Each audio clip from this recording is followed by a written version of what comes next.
Shalom, amados ouvintes, quero saudar a todos na paz do Senhor Jesus, aos amados irmãos que são assinantes do canal Tempo de Arrependimento e Santidade. Meu nome é Tiago Aparecido da Silva, sou pequeno servo e atalhado do Senhor, e gostaria de trazer uma palavra ao vosso coração. A palavra, amados irmãos, que eu vou trazer nesta noite, nessa data de 2/1/2017, às 21h15 da noite, a qual esse vídeo está sendo gravado, eu gostaria de trazer uma palavra aos vossos corações. Se os irmãos têm uma Bíblia, peço que os irmãos abram as vossas Bíblias em Mateus, capítulo de número 4, versículo de número 1 a seguir. Como os irmãos acompanharam no rodapé do vídeo, a palavra é Mateus capítulo 4, do capítulo 4, versículo 1 até o versículo de número 11. Na minha Bíblia, o título da mensagem é A Tentação de Jesus. Nós vamos, amados irmãos, esmiuçar essa palavra. Mas antes vamos orar a Deus para que o Senhor venha falar aos nossos corações e que eu, aleluia, seja reduzido a nada e que o Senhor venha falar através da minha boca em nome de Jesus. Oremos. Senhor, meu Deus e meu Pai, em nome do Senhor Jesus, eu entrego, meu Pai, essa ministração na palma de tuas mãos. Senhor, abençoa, meu Pai, cada palavra que sai da minha boca, Senhor. Que não seja eu a falar, mas que seja o Senhor a falar com o seu povo. Senhor, fale através dessa palavra, dessa ministração que alcance os corações, Senhor. Que seja cheia do poder, da irreverência do Espírito Santo. Espírito Santo, decanderebe, decanderai, fale conosco esta noite, nerai, nerebias. E que seja a sua vontade, meu Deus, estabelecida sobre o nosso meio. Papai, estou 100% dependente de Ti. Não tenho nada. Então fale com este povo, para a honra e glória do Seu santo nome. Em nome de Jesus, eu te agradeço a grande oportunidade, meu Pai. Amém. Amados irmãos, nós vamos um pouco esmiuçar essa palavra. Em outra oportunidade fiz um vídeo rápido, de cerca, acho que de 20 minutos, a respeito dessa palavra. Mas eu senti de Deus de pregar essa palavra novamente, mas de uma maneira mais esmiuçada. Nós vamos esmiuçar, nós vamos comer, nós vamos triturar esta palavra e ver o que o Senhor quer falar aos nossos corações. Nós vamos começar no versículo 1. O título é A Tentação de Jesus. O que significa esse título? Tentação. A palavra tentação significa ser tentado, induzido a fazer algo proibido, ou aquilo que não lhe cabe, aquilo que no futuro vai vir a te prejudicar. No versículo 1 diz assim, Mateus capítulo 4, versículo 1. A seguir foi Jesus levado pelo Espírito ao deserto para ser tentado pelo diabo. Para nós sabermos o que aconteceu com Jesus, nós temos que voltar no início. Nós sabemos que Jesus é parente do profeta João Batista, o último profeta do Antigo Testamento, que é aquele que prepara o caminho para o Messias. João Batista é aquele que veio preparar o caminho, como é descrito no livro de Malaquias. João Batista é aquele que pregava a respeito da vinda do Messias e a vinda do reino dos céus. Ele dizia aqui em Mateus capítulo 3, no versículo 2, João Batista dizia assim em suas pregações: arrependei-vos, porque está próximo o reino dos céus. Porque este é referido pelo profeta Isaías: vós que clama no deserto, preparai o caminho, endireitai as suas veredas. Então João Batista era aquele pregador, aquele ministrador da palavra do Senhor, aquele profeta cheio do poder do Espírito Santo. Aleluia. E uma vez os discípulos perguntaram para Jesus: Elias há de voltar? E Jesus responde para ele: Elias já veio e não o reconheceram. Mas Jesus estava dizendo que ele estava falando a respeito do profeta João Batista. É aquele que tinha o poder e o espírito de Elias para convencer o homem do pecado, para endireitar os caminhos do povo de Israel e prepará-los para a vida do Messias. Então, amados irmãos, nós vemos que João Batista começa a dar testemunho de Jesus Cristo. Em Mateus, no capítulo de número 3, do versículo de número 11, diz assim: Eu vos batizo com água para arrependimento, mas aquele que vem depois de mim é mais poderoso, cujas sandálias não sou digno de levar. Ele vos batizará com o Espírito Santo e com fogo. A sua pá ele tem na mão, e limpará completamente a sua eira, e colherá o trigo no celeiro, mas queimará a palha em fogo inextinguível. Então, João Batista já pregava a respeito do ministério do Messias. O ministério de João Batista era aquele ministério que preparava o caminho para a vinda do Messias. Ele mesmo diz: Eu vos batizo com água para arrependimento, mas aquele que vai vir depois de mim é muito mais poderoso do que eu, a quais os digo que eu não sou nem de levar a sandália dos seus pés. Ele vos batizará com o fogo do Espírito Santo. Então João Batista, amados irmãos, pregava a respeito da vida do Messias. E no versículo de número 13, em Mateus, no capítulo 3, é um capítulo antes, capítulo 3, versículo 13, diz assim: Por esse tempo dirigiu-se Jesus da Galiléia para o Jordão, a fim que João o batizasse. Ele, porém, o dissuadia, dizendo: Eu é que preciso ser batizado por ti, e tu venhas até mim? E no versículo 15, Jesus diz para ele: Mas Jesus respondeu: Deixa, por enquanto, porque assim nos convém cumprir toda a justiça. Então ele o admitiu. O versículo 16 diz: Batizado Jesus saiu logo da água. Eis que lhe abriram os céus, e viu o Espírito Santo de Deus descendo como pomba, vindo sobre ele.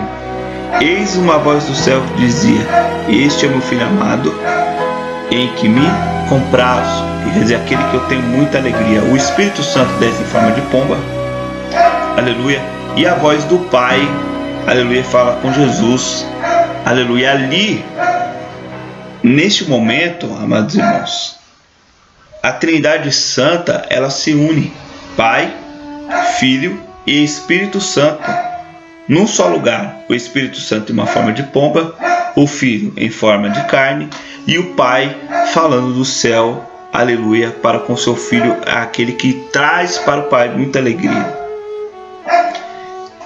E aqui eu gostaria de fazer uma simbologia com a nossa vida, amados irmãos. Eu gosto muito de trazer o texto bíblico.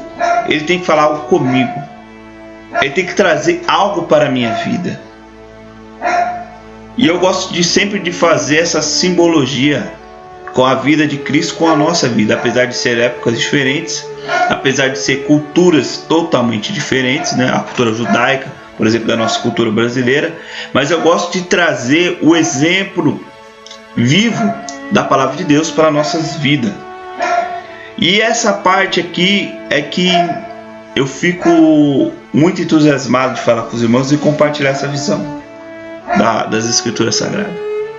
Quando nós aceitamos Jesus Cristo como único Salvador, nós também, aleluia, conhecemos a palavra de Deus. E quando nós conhecemos a palavra de Deus, nós nos arrependemos dos nossos pecados, a palavra do Senhor entra no nosso coração, né? Então nós decidimos nascer de novo, uma nova criatura, como é descrito em João capítulo 3, que fala ali a respeito, né, do arrependimento, do nascer de novo. E Jesus ali conversa com o mestre da lei, que é Nicodemos, que é um fariseu muito entendido da lei. E Jesus diz para ele que é necessário vos nascer de novo. Então, aleluia, louvado seja Deus. Nicodemos pergunta para Jesus: como eu, sendo velho, posso nascer de novo? Porventura vou voltar ao ventre da minha mãe? Aí Jesus disse para ele: aquele que não nascer da água e do Espírito não tem parte no meu reino, porque aquele que é carne, aquele que é Espírito, é Espírito. Então Jesus ele estava implicando o nascer de novo é nascer em novas atitudes. Quando nós nascemos de novo, aleluia, e nós verdadeiramente nos dedicamos ao Senhor, aleluia, nós somos batizados com água para arrependimento de pecado. Depois que nós realmente conhecemos o Senhor, nós somos batizados com o Espírito Santo de Deus. Aleluia, assim o Espírito Santo renovando a igreja, falando novas línguas, dando os dons de cura, libertação, milagre, profecia. Aleluia, louvado seja Deus. Uns para profeta, outros para os apóstolos, outros para mestre da lei, outros para cura, outros para falar de línguas estranhas, outros para terem dom de visão. E assim vai, a infinidade de dons do Espírito Santo que ele derrama sobre a igreja. E fora que essa simbologia que aconteceu com Cristo acontece em nossas vidas, porque a própria Bíblia diz que Deus fazeria morada dentro de nós. Agora nós vamos para a segunda parte. A seguir foi Jesus levado pelo Espírito ao deserto para ser tentado pelo diabo. Então uma coisa que eu vejo aqui é que Jesus não foi, aleluia, para o deserto por vontade própria. Ele foi levado ao Espírito, pelo Espírito quem? Pelo Espírito Santo, ao deserto para ser tentado pelo diabo. Agora a pergunta que não quer calar: por que o Espírito Santo levou Jesus Cristo ao deserto? Eu vou fazer aqui uma interpretação individual da minha parte. Jesus foi levado ao deserto pelo Espírito Santo, uma visão pessoal, para ser tentado pelo diabo, para ver as limitações do corpo humano, tanto como mente, corpo e espírito. Porque Jesus era um ser celestial, sempre esteve ao lado do Pai, e ele nunca tinha estado num corpo carnal. Talvez Jesus nunca tenha antes disso passado fome, passado sede, passado privações. Nunca a sua carne tinha sofrido tanto martírio. Mas o Espírito Santo, talvez de Deus, quis mostrar a Cristo como nós somos fracos, como nós somos debilitados, como nós somos homens fracos, cheios de dores, cheios de aleluias, receios. Então o Espírito Santo levou Jesus ao deserto. É a minha visão pessoal de interpretação. No versículo de número 2 diz assim: depois de jejuar 40 dias e 40 noites, ele teve fome. Então eu creio que aqui Jesus já chegou no limite do corpo humano, mesmo ele sendo 50% homem, 50% Deus. Até por isso estar cheio do Espírito Santo, ele conseguiu sobreviver este período de 40 dias e 40 noites, creio eu. E ele chegou no limite. Ele estava morrendo de fome, não aguentava mais. Então o tentador, aproximando-se, lhe disse: se és filho de Deus, manda essas pedras transformarem em pães. Aqui nós abordamos, amados irmãos, várias coisas para que nós prestamos atenção. No versículo 3 diz assim: então o tentador aproximando-se lhe disse. Agora nós temos o confronto da carne contra o espírito. Jesus está numa esfera carnal, Satanás está numa esfera espiritual. Satanás aparece para ele no corpo metafísico e Jesus está no corpo físico. E Satanás aparece a Jesus Cristo no momento limite. Nós vemos aqui que Jesus combate Satanás não com seus poderes divinos, porque Jesus ali já tinha todo o poder para repreender Satanás. Mas o Espírito Santo levou Jesus ao deserto para ser provado e tentado pelo diabo.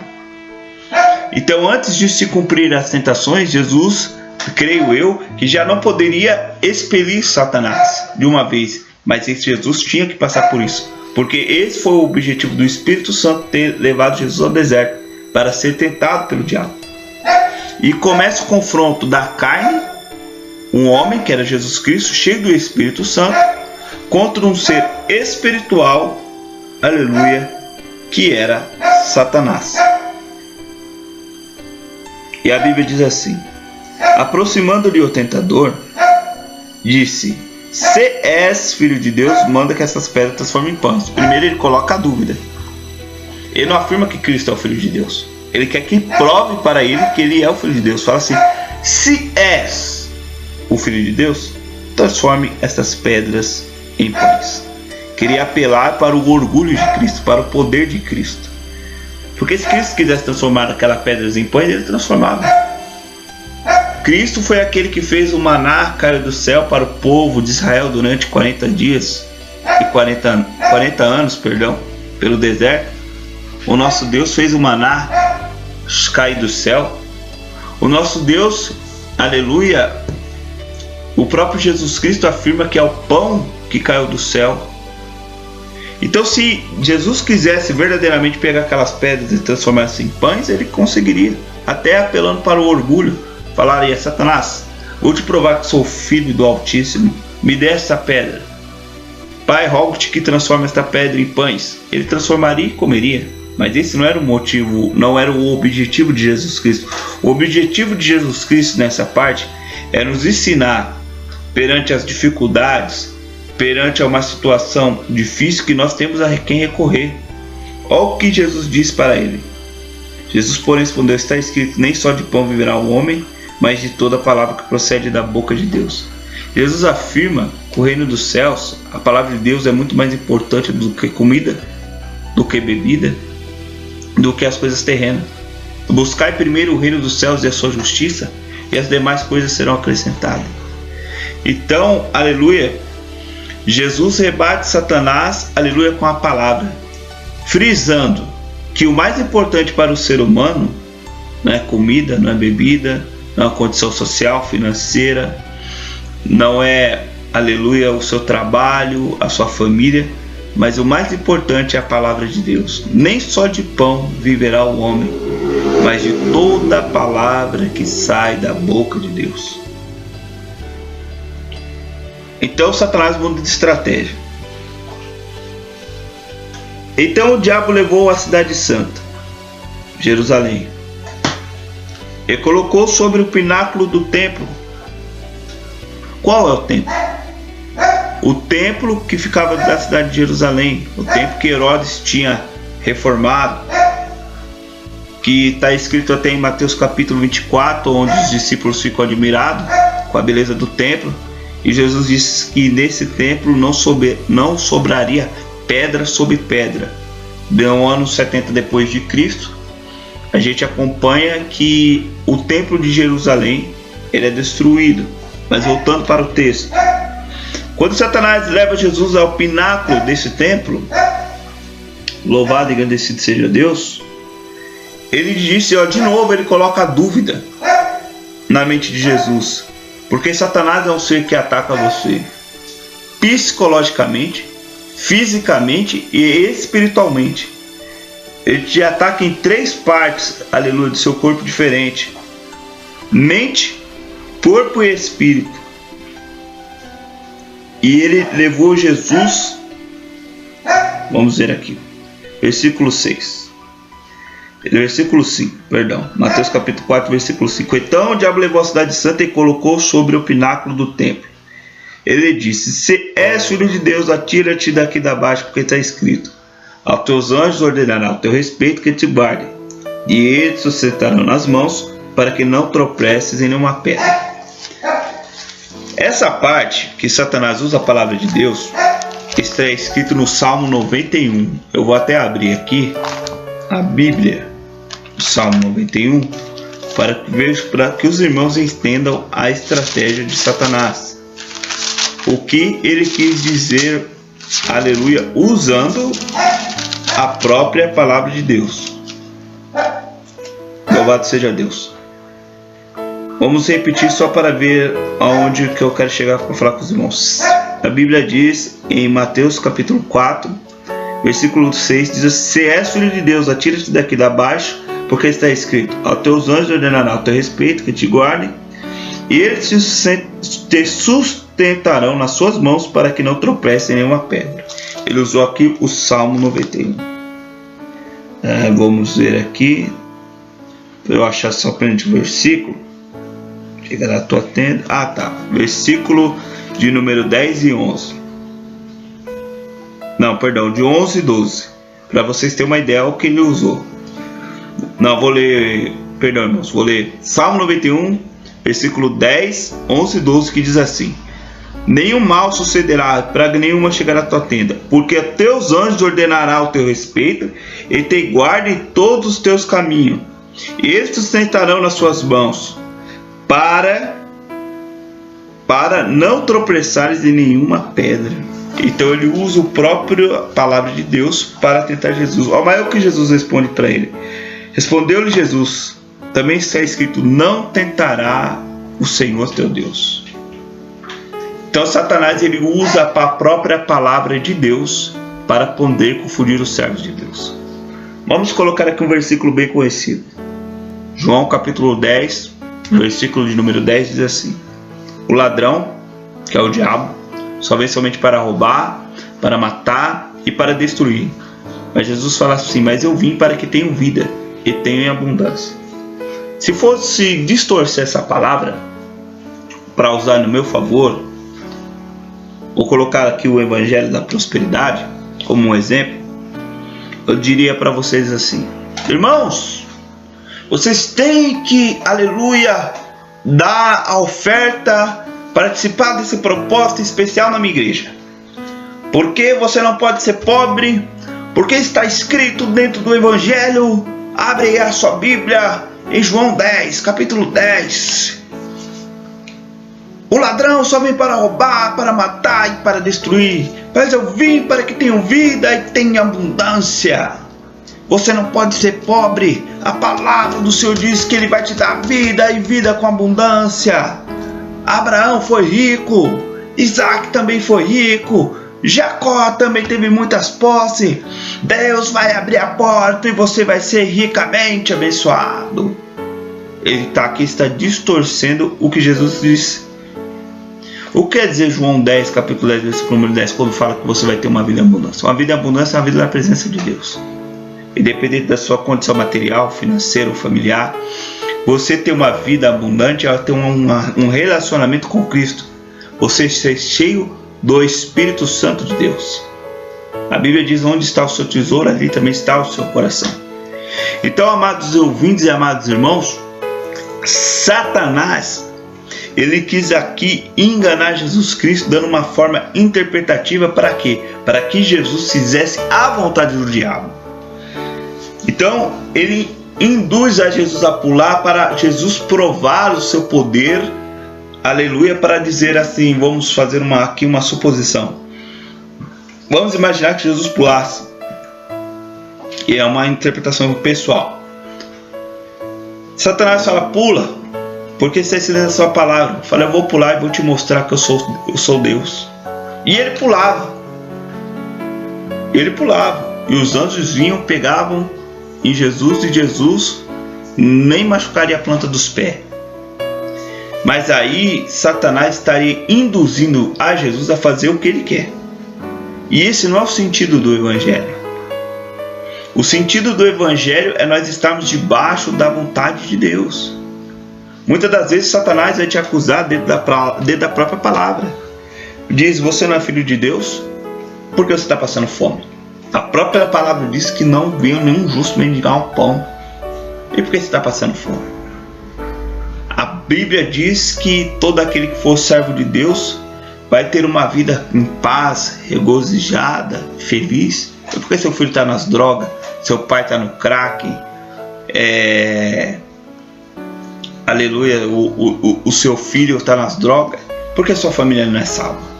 A Bíblia não diz, aleluia, que o Senhor salva? A Bíblia não diz: crê no Senhor teu Deus e será salvo tu e tua casa?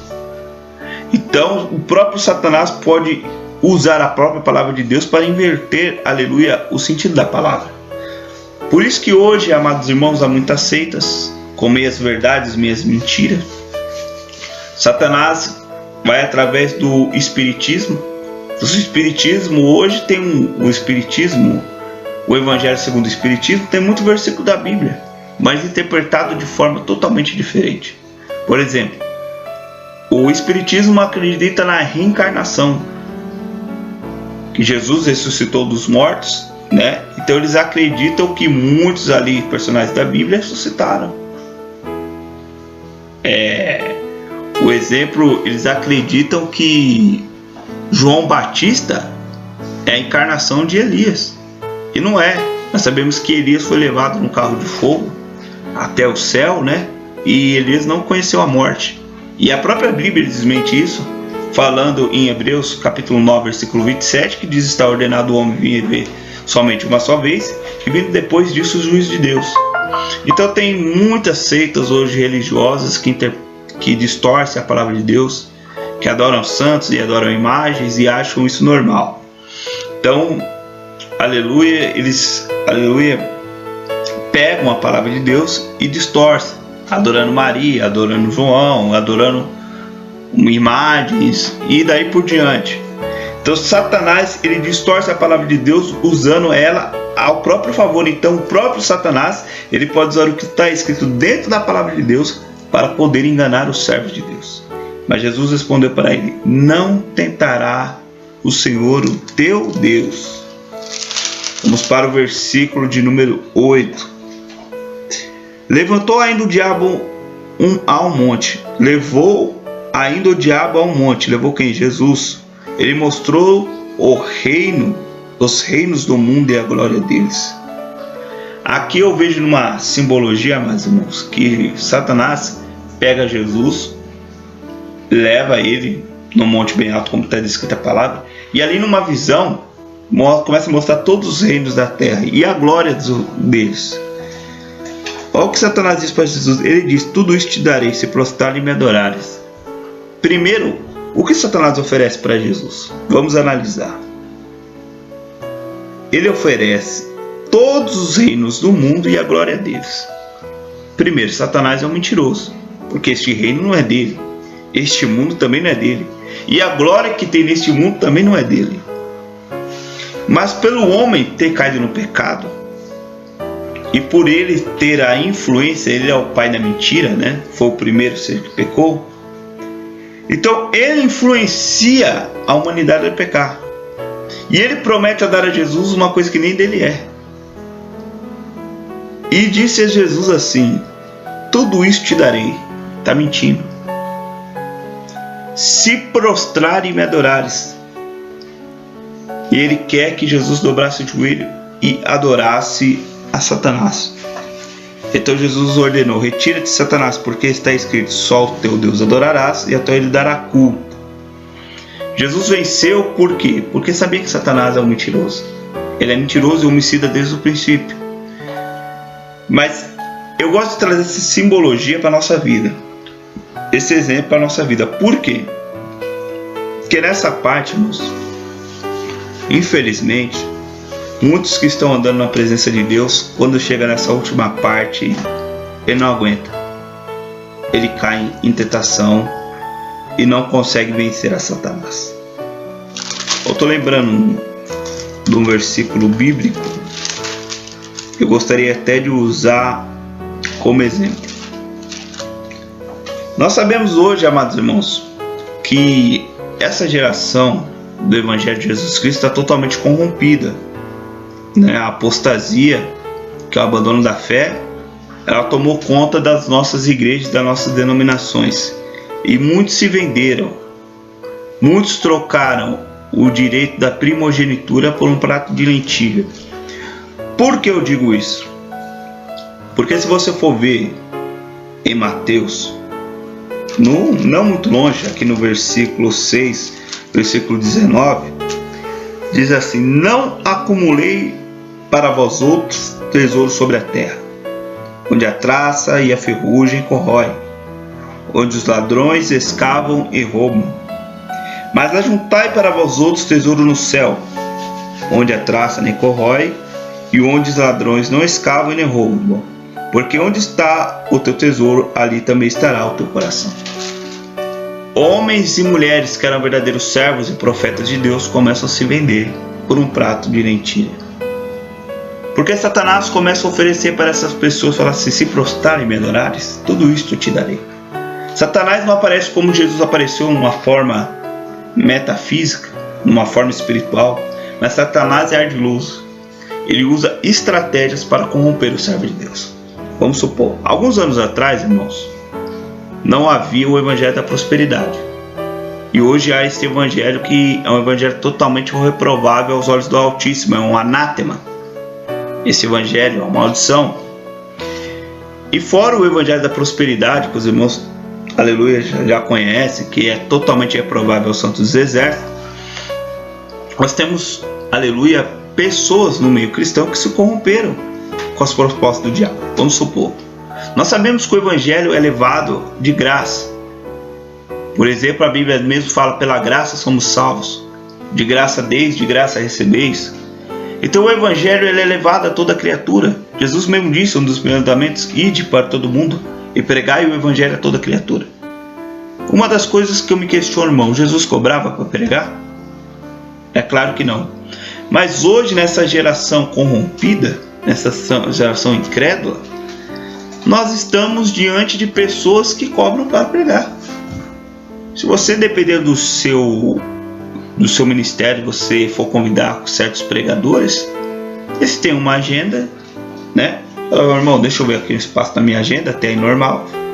Irmão, vou poder ir aí tal dia. Ah, irmão, que benção. Olha, irmão, mas é o seguinte, para me ministrar a palavra aí, não sei quantos % da oferta é minha, né? E eu cobro R$4.000, fora o hotel. Aí ele começa a colocar várias exigências ali. E tal, e vai colocando. Aí para você trazer um pregador para sua igreja, dependendo do pregador, dá quase R$10.000. E Jesus Cristo, que foi o que trouxe o evangelho para nós, que trouxe as palavras da vida eterna, não cobrou nada. Então Satanás ele vai enganando as pessoas, oferecendo, aleluia, os prazeres da terra, oferecendo as luxúrias da terra. E eu vou fazer uma outra abordagem aos vocês que são cantores gospel, ou você ainda nem que é cantor gospel, que entrou nesse meio e entrou, aleluia, para poder ter fama, sucesso, aparecer em mídia, holoforte. Saia desse meio. Todo louvor, toda honra, toda glória, todo louvor só deve ser dado a Jesus Cristo. E o louvor foi feito para nós louvarmos ao Senhor e ganharmos almas para o reino do céu. O louvor tem um poder muito grande no mundo espiritual. Quebra os corações para que o Espírito Santo possa falar aos corações. Mas infelizmente estão usando isso para ganhar também dinheiro. É onde Satanás vem te oferecendo o mundo. Ele te oferece fama, ele te oferece dinheiro, ele te oferece holoforte, ele te oferece uma vida abundante, regalada. E você acha que está fazendo a vontade de Deus, mas não está. Você está totalmente fora da palavra, você está vendendo a sua vinha. Então, amados irmãos, cantores gospel que cobram para pregar 60 mil, 90 mil, 100 mil, 200 mil, eu não vou falar aqui nem citar nomes, porque a Bíblia diz que aquele que chama o seu irmão de louco é digno do fogo do inferno. Mas a palavra, a verdade, tem que ser pregada. Conhecereis a verdade vos libertará. Então, amados irmãos, em cima do texto bíblico, em cima da verdade, eu gostaria de dizer aqui que, infelizmente, Satanás vai oferecer no mundo para essas pessoas.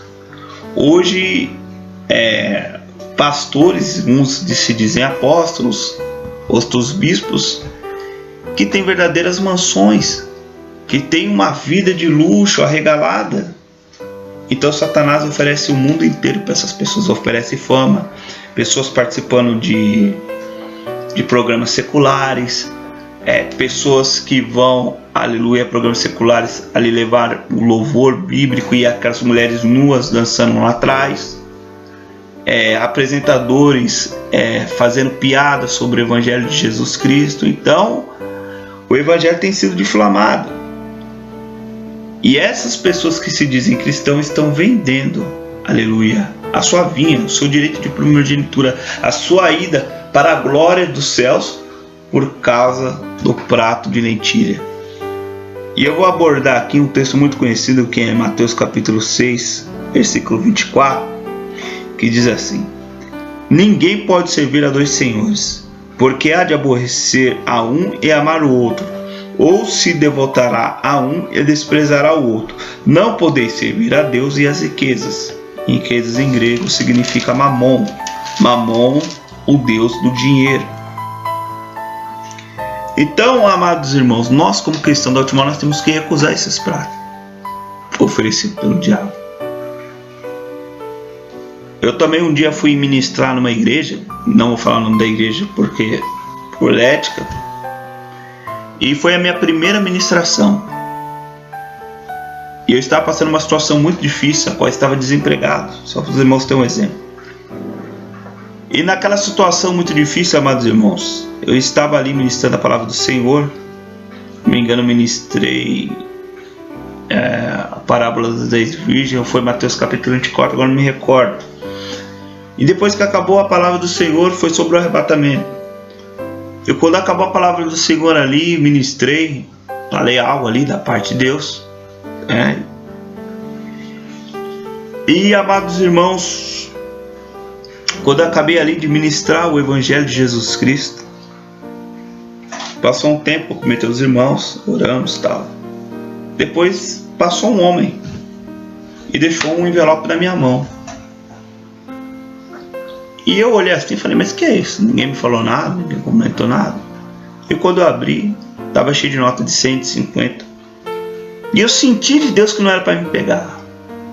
Eu creio, amados irmãos, que quando é uma oferta voluntária, o pastor, a pastora da igreja, ela chega até a gente e fala, ó irmão, senti de Deus te dar uma oferta, talvez o irmão esteja passando uma situação difícil, Deus possa abençoar a sua vida, a sua família. Eu aceitaria, né? Agradeceria a irmã, agradeceria os irmãos que colaboraram, e iria para casa contente porque eu sei que vem da parte de Deus. Mas o negócio foi deixado na minha mão, ninguém me falou nada. Eu senti devolver. Falei, irmãos, irmã, a obra precisa mais que eu. E o Senhor me honrou. Não me faltou arroz, não me faltou feijão. Então, amados irmãos, nós temos que vigiar. Vamos supor, você vai numa igreja e o pastor te convida para pregar, fala assim, eu vou te dar, você é um pastor muito conceituado, eu vejo os seus vídeos na internet e tal, eu quero que você pregue na minha igreja. Mas aqui não pode pregar contra as vestes. Eu vou te dar 30 mil para você vir pregar aqui, mas aqui não pode pregar contra a veste, aqui não pode pregar contra cabelo e muitas outras coisas, contra o homossexualismo.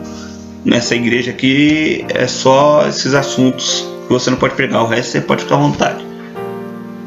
Se a pessoa está corrompida pelo mundo, pela luxúria do mundo, pelos prazeres da carne, ela fala, estou passando uma situação tão difícil, eu vou aceitar sim, eu vou lá pregar e deixa seja o que Deus quiser, e não vou pregar nem contra a veste como homossexualismo, você está deixando de pregar o verdadeiro evangelho. Então você se vendeu, aleluia, para o mundo.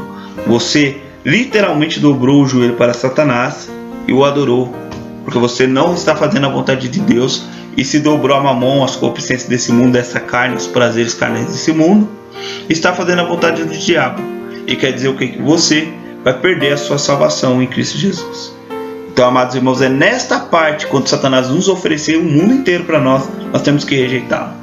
Tanto em pecado sexual, quanto no orgulho, quanto na avareza, quanto na intriga, contenda, fofoca, quanto em todos os prazeres da carne.